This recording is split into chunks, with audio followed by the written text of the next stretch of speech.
میں حضرت کو دعوت سخن دے رہا ہوں. اب دیکھیے آپ کس دل سے سنتے ہیں، یہ آپ کی سبحان اللہ کہنے کی آواز بتائے گی.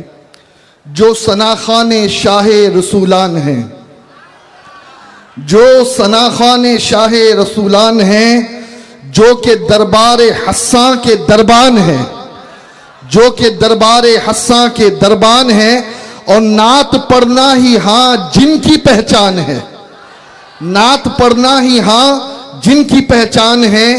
تیرے میرے وہی سب کے رضوان ہے، تیرے میرے وہی سب کے رضوان ہے. کیا بات رضا اس چمنستان کرم کی، زہرا ہے کلی جسم حسین اور حسن پھول. اور اے رضا جانے عنا دل تیرے نغموں پہ نثار، بلبل باغ مدینہ تیرا کہنا کیا ہے. تشریف لاتے ہیں بلبل باغ مدینہ. اب آپ کو کیا کرنا ہے یہ آپ جانتے ہیں.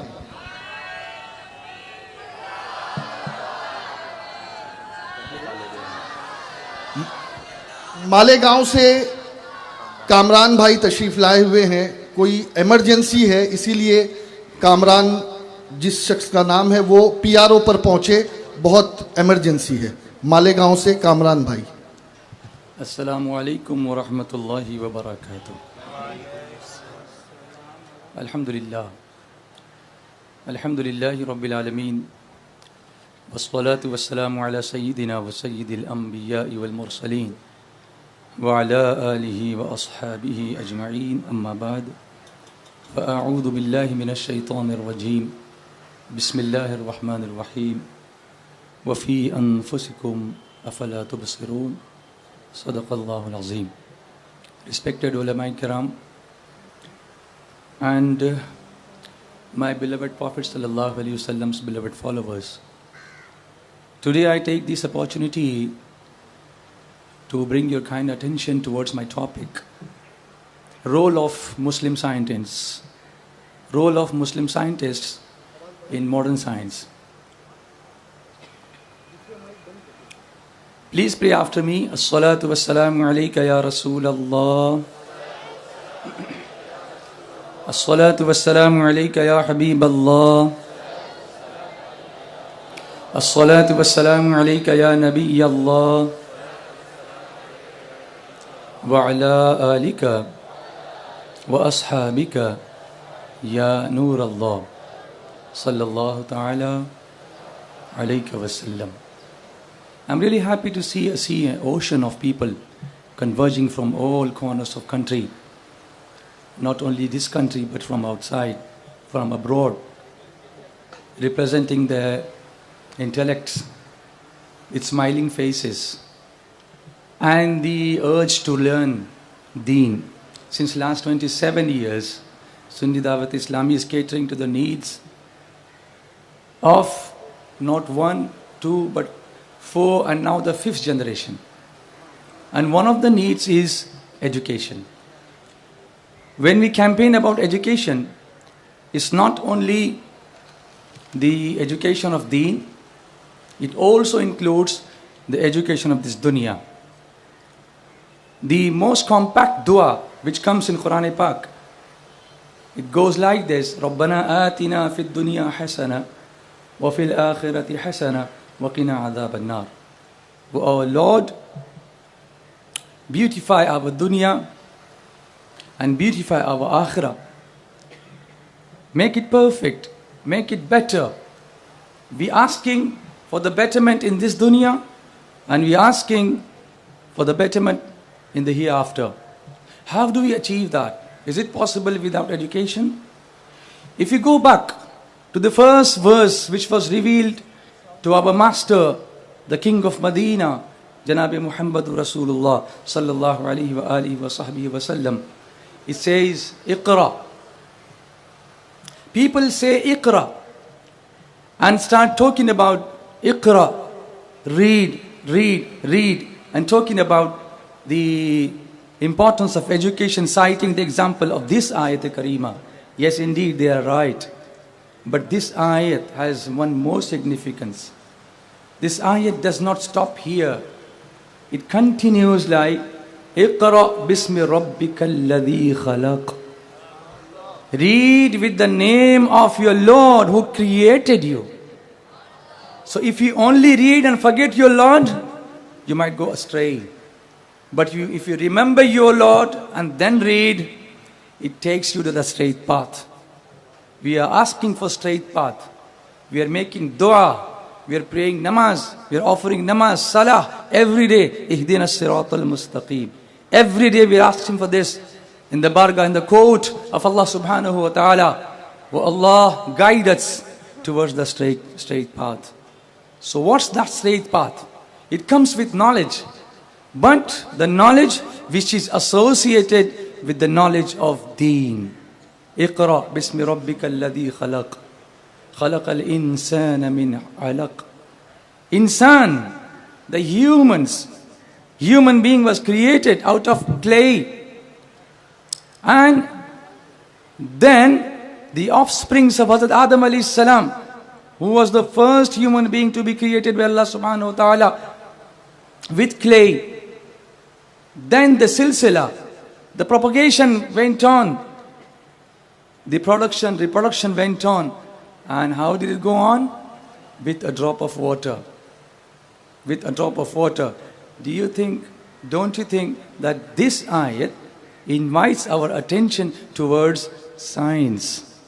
خَلَقَ الْإِنسَانَ بِالْعَلَقِ اقرأ وربك الأكرم الذي علم بالقلم علم الإنسان ما لم يعلم.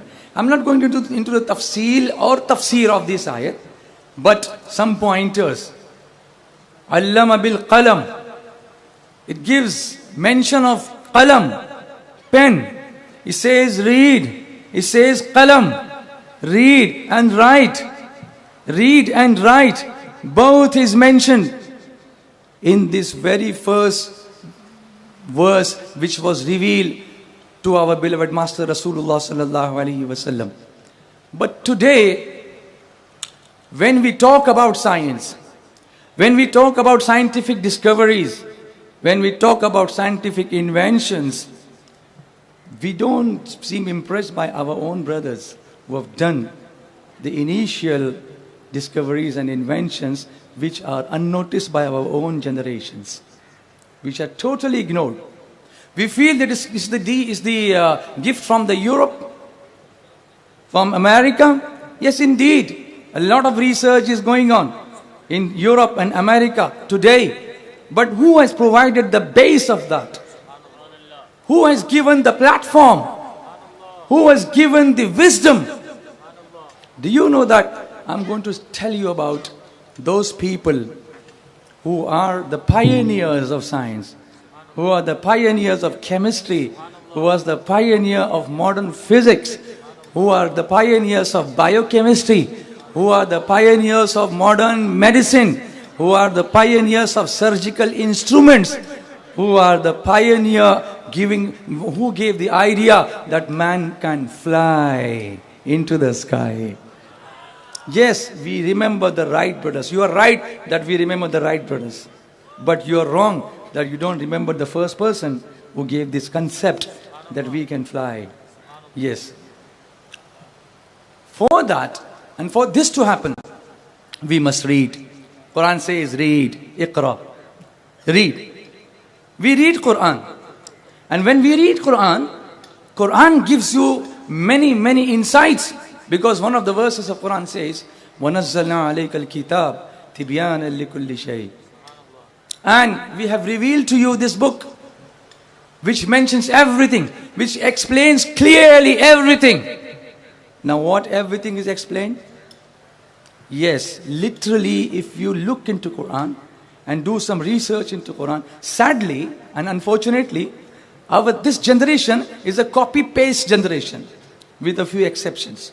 We all, when the tasks are given, the projects are given, the assignments are given, we immediately turn to Google and start downloading material from there because the teacher wants it tomorrow morning.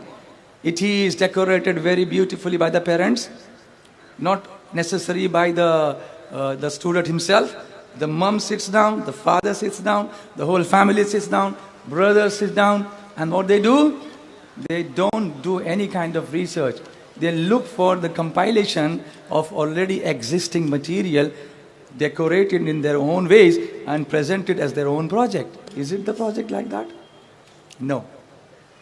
Quran encourages research. Quran is asking you to explore, not only in this world, but which we cannot see.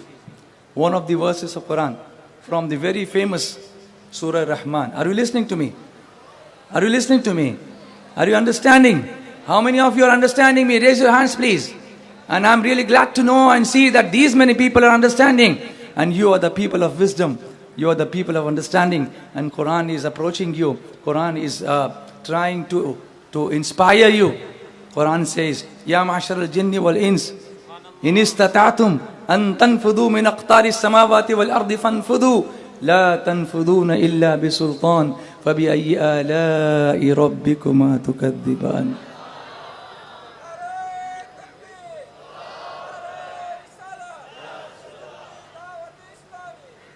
O group of men and jinn, if you want to go beyond the boundaries of the earth and the heavens, go. Quran says go. This is an indication that one day the human beings will escape the boundaries of the heavens and the earth. They will go into the space. But Quran says, Quran warns, if you go to the moon, He is the King, He is the Lord. If you land on the Mars, He is the Lord. You cannot escape His kingdom. You can escape the earth. You can escape the skies. But you cannot escape the qudrat of Allah subhanahu wa ta'ala. You cannot escape the kingdom of Allah subhanahu wa ta'ala. But it encourages you to take off. To launch yourself into the space. For that, you need to learn. You need to educate yourself. Now, some more verses of Quran. I'm just trying to make a base and a platform from where I can take off and tell you what has happened in the past and what we plan to do in the future. Tauhid Network. Listen carefully. Are you listening? Are you listening? Subhanallah. Quran Pak encourages you to observe. The basis of science is keen observation. See, a scientist, Isaac Newton, he made a landmark discovery of the acceleration due to gravity. Don't you all know that? What is the Islamic concept on this is a different topic altogether. I'm not going into details of that. Someday, inshallah, later on. But today, I'm just quoting him. Isaac Newton. He was sitting under a tree. We all sit, don't we? We sit under the mango tree. We sit under the coconut tree. We sit under the palm tree. Many kinds of trees. He was sat under an apple tree. And suddenly, an apple fell down and fell on his head. And he looked up. What's coming down? And if I was in his place, I would have thanked Allah, Alhamdulillah. I wanted to eat that apple and apple is descended to me, subhanahu wa ta'ala. As a risk. But Newton, his thought process was provoked. And he started thinking, why did this apple came down? Why did it not go up? Why did it drop down? What was the force which was pulling him? And then he started doing the research. And then the world came to know about the gravity. 9.8 meters per second square. Acceleration due to gravity. It's the keenness of the thoughts. It's the ability to think differently. It's the ability to do some research which takes you further from where you are. Right? Now come to Quran Kareem. Allah subhanahu wa ta'ala says, وَفِي الْأَرْضِ آيَاتٌ لِلْمُوقِنِينَ وَفِي أَنفُسِكُمْ أَفَلَا تُبْصِرُونَ. And in the earth are signs for those who are certain. People of certainty. People of certain beliefs. People of faith. For them are the ayats of Allah subhanahu wa ta'ala. And now what is ayat? We think that ayat is the sentence of Quran. Yes, you're right. One of the meanings is ayat, sentence of Quran. But another meaning is the sign. Signs of Allah.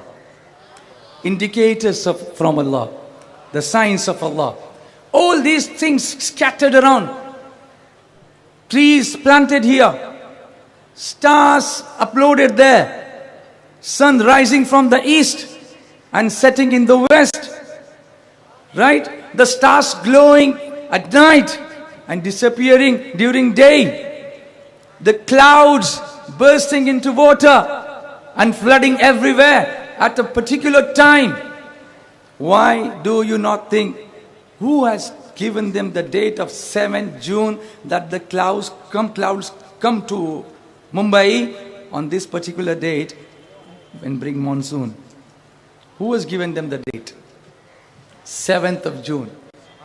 Who gives the acceleration and the input and the energy to reach Bombay before 7th of June? The system is set. It's all set.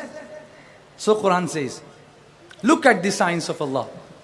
Don't be just blindfolded. You're not blind, but you are blindfolded with luxuries of the dunya, with the desires that you have. You don't want to explore anything. You don't want to see anything. You don't want to watch anything. Are you listening? Are you understanding? Yes or no? Come on, tell me. MashaAllah. Quran says, وَفِي أَنفُسِكُمْ. And in your own selves, look into yourselves. You don't need to go to the skies and look for signs of Allah. Look into yourself. So can you not perceive? Don't you see? Can you not perceive? Can you not see? Now how? I will give you an example. Look into yourself. Sometimes something goes into your eyes. Some dust particles. If that happens, what happens to your eyes? It starts giving tears. Tears start flowing. And now what is this? This is the defense action, defense mechanism. Who has created this? It is Allah. So think about it. If at all you have tears in your eyes, it is a blessing from Allah. Allah does not want your eyes to get hurt with even a particle of dust. So He had given that source of tears inside, the tear glands, which secrete the tears. And the dust is flushed out. It is flushed out. If something goes into your nose, you sneeze. If something gets stuck up in your throat, you cough. If something goes in your stomach, you go to the toilet. This is the defense mechanism created by Allah subhanahu wa ta'ala. Is it not the sign of Allah? Is it not the sign of Allah? This gives you a clear indication that our body does not accept anything foreign. Anything which is not meant for it. It starts discarding it straight away. Don't come in, you're not for me. The eye says, don't come in, you're not for me. The throat says, don't be here, you're not for me. The nose says, don't come inside, you're not for me. The stomach says, don't come in, flush it with water, with loose motions. Likewise, when something goes, bad thing, which goes into our soul, you feel uneasy. Now how you flush it out? With the tears of istighfar. With the tears of istighfar. With the tears of repentance. With the tears of tawbah. That's the system. This is the spiritual side of this example, right? I'm coming back to my point. In the past glory that we had, the history of Islam, if you go, the story goes that an Arab named Khalid, he was tending his goats in the Kaffa region of southern Ethiopia. Ethiopia, that is Habasha. He was grazing his goats, tending his goats, right? And when he noticed that his animals became healthy after eating a certain berry. fruit, the animals became healthier, livelier. They start becoming active, more active after eating certain berries. He boiled the berries to make the first coffee. The first coffee was invented by none other than a Muslim named Khalid. He boiled the berries. Certainly the first record of the drink is of beans exported from Ethiopia to Yemen, where Sufis used to drink it to stay awake all night to pray on special occasions. This was the coffee invented by Muhammad Khalid. Everybody is coffee friendly now. Everyone wants to have a coffee bite. But who has got this to us? It was a Muslim. Do you believe it? Would you believe it? Yes, go and do some research. Yes. Then it was brought to, by 15th century, it arrived in Makkatul Mukarramah, then Turkey. From there in 1650, it was brought to England. And the Arabic kahwa became the Turkish kahve, then the Italian cafe, and then the English coffee. But the base was provided by Ethiopia. Muhammad Khalid. We are the ones. Now, when we see around, look around, our youth, they don't want to study. Barely they reach SSC, pushing themselves hard, and then they give up. What do I have? Why do I have to study? My father has got a very big garment factory, so I will look after that. Don't do that. If you are educated, you can keep accounts. You don't have to be dependent on anyone. You are a graduate person, you can manage your factory yourself.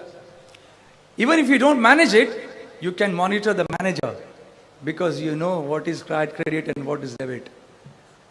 What is accountancy, what is bookkeeping, you know. What is tally, you know. So you can tally the account with the tally package. And then if there is something wrong, you can point fingers and tell him, correct this. This is not the way I'm going to take it. Anything. I don't want any nonsense here. Only if you are educated. Sunni Dawat Islami is encouraging you to educate yourself. Don't be ignorant. Don't be a jahil.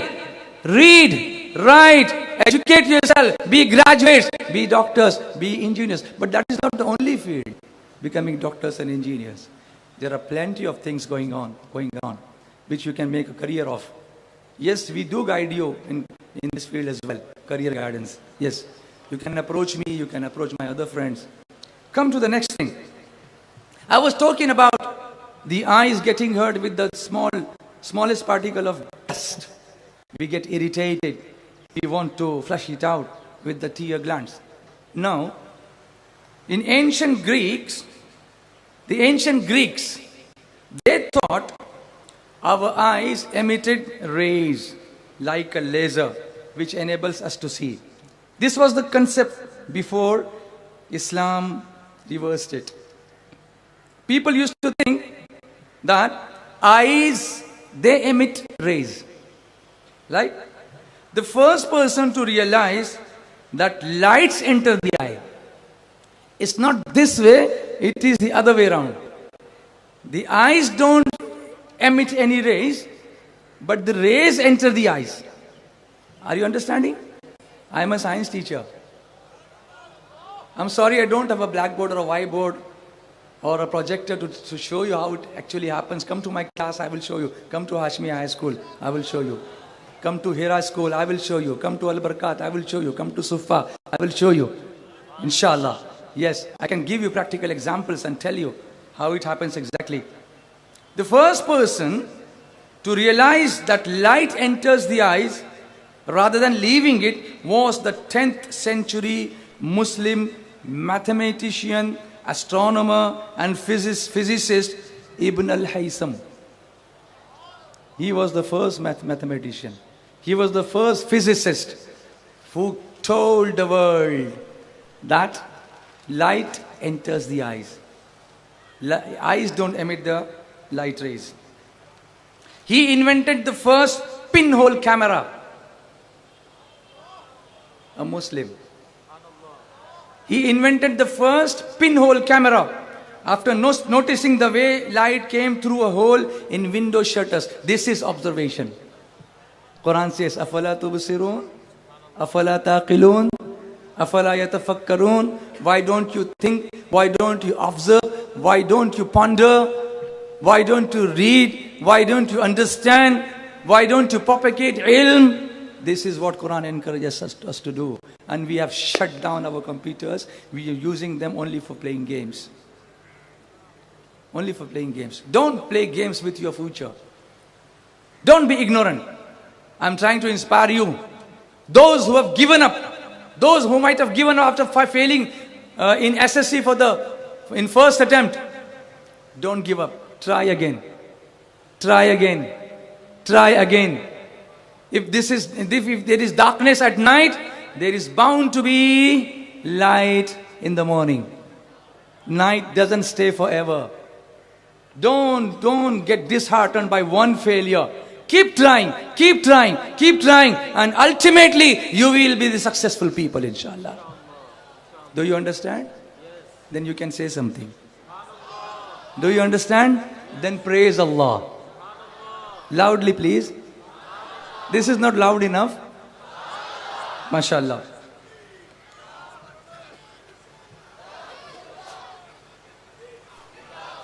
He told the world, Ibn al-Haytham, he told the world that smaller the hole, better the picture. Now you have smartphones in your hands. Look at the camera. In older days, the camera used to be big, massive. Now today, only a small pin dot hole, and it gets clearer the picture. He told the world. Ibn al-Haytham told the world. Smaller the hole, better the picture. This was given by Ibn al-Haytham. Alhamdulillah. And he worked out. He did research. He worked out on that. And he set up the first camera obscura from the Arab word camera. Camera. This is the Arab word. This word camera is derived from an Arabic word. Camera. For a dark or private room. He is also credited with being the first man to shift physics from a philosophical activity to an experimental activity. Today, all the colleges are having physics laboratories. The concept was first given to this dunya, this world, by a Muslim scientist. Now, we don't like science, isn't it? We don't like science. Why? Why? Quran has got so many scientific principles. Scientific benefits of namaz, salah. I have done one bayan on this, a speech on this in the past. You can watch it on SDI channel. And all of you, please subscribe SDI channel and SDI media on YouTube. Will you do that? Will you do that? When?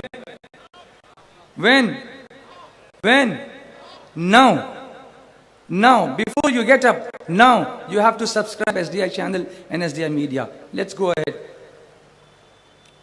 You know the Wright brothers. What did they do? What was the invention done by the Wright brothers? Don't you know? Yes? Yes, somebody is saying from there. And I can see, yes, the aeroplane. The Wright brothers. They did this. But 1,000 years before the Wright brothers. How many years? 1,000 years before the Wright brothers, a Muslim poet, astronomer, musician, and engineer, his name was Abbas. He made several attempts to construct a flying machine. Now, he is a Muslim, he is a follower. He is an ummati of Rasulullah sallallahu alaihi wasallam. But if you look at the Mi'raj Mustafa sallallahu alaihi wasallam, is it not true that the concept that we can fly and go beyond the boundaries is provided by this incident of Mi'raj Mustafa sallallahu alaihi wasallam? Subhanalladhi asra bi'abdihi ليلا من المسجد الحرام إلى المسجد الأقصى الذي باركنا حوله لنريه من آياتنا إنه هو السميع البصير. Read Quran and try to understand. Today promise me, every day you will read Quran. Inshallah. Start reading it. For understanding, we have ulama kiram who can explain it to us. Inshallah. But at least start reading it. So, this person, this Abbas, in 852, he jumped from the minaret of a grand mosque in Cordoba using a loose cloak stiffened with wooden struts. He hoped to glide like a bird, but he didn't. But the cloak slowed his fall. Cloak is like a cloth which is tied around the neck and a loose cloth outfit. He tried to fly with the help of that. He couldn't fly like a bird, but the progress, downfall was slow. Then he realized it's because of the air resistance which is holding him up in the sky, because of the air resistance provided by this cloth. So then, this was the concept which got people to create parachute. The invention of parachute, the discovery of parachute was based on this Abbas. That we can slow our climb down to the earth if we jump from a greater height. Right? Again he tried, at the age of 70, he perfected a machine of silk and eagle's feathers. Silk and eagle's feathers. He perfected the machine. And he tried again, jumping from a mountain. This time, he was able and successful in flying for a few feet. The first time, he just came down vertically. But this time, he was able to fly a bit for about 10 minutes. But he crashed on landing. It wasn't a smooth landing. It was a crash landing. He flew for 10 minutes, but it was a crash landing.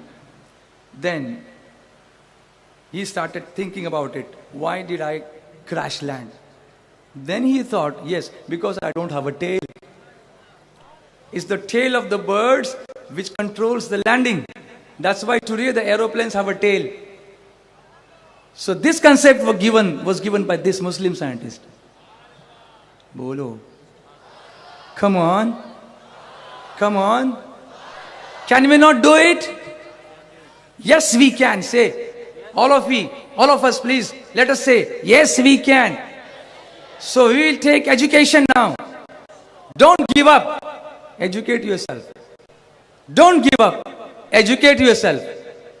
Don't have the fear of failure in your hearts. Youngsters, come on. We have to construct this nation with the best of education. Inshallah. And I've got so many things to say, but because the time constraint, I will just tell you about one thing, about modern chemistry. You know distillation, don't you?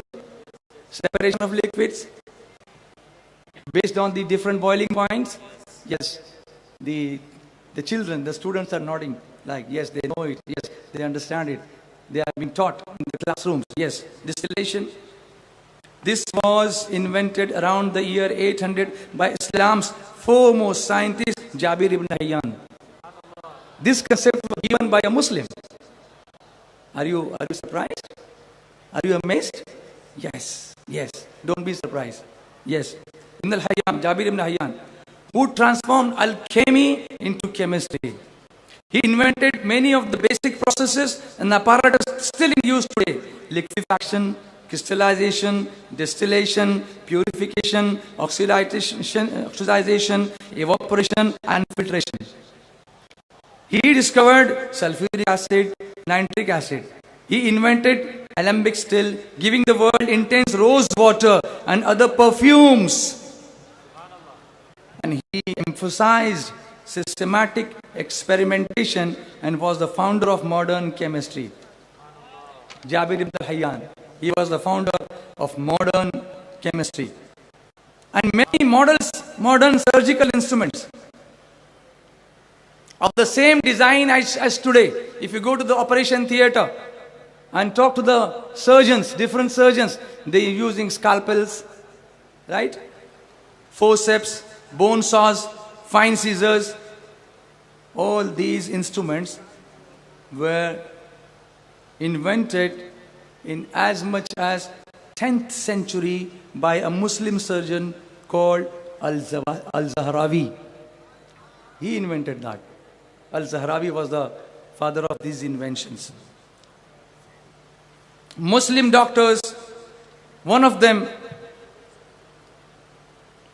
he discovered that certain material can be used for internal stitches, and those stitches gets dissolved.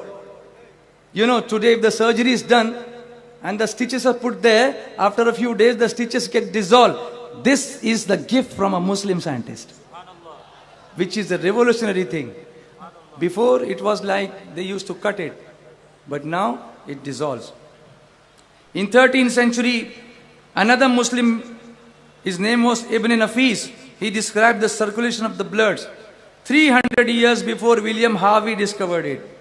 Muslim doctors also invented anesthetics of opium and alcohol mixes and developed hollow needles to suck cataracts from eyes in a technique still used today. If there is a cataract in someone's eyes, the doctors, they suck it with a hollow needle. This technique was also invented by Muslim scientists.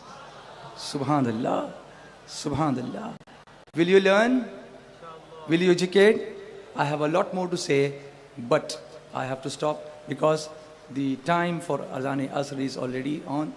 Let us make dua that Allah subhanahu wa ta'ala rewards us and enriches us in the knowledge of this dunya and the hereafter and keeps us steadfast on the straight path. Wa ma alayna illa al-balagh. Assalamu alaikum wa rahmatullahi wa barakatuh.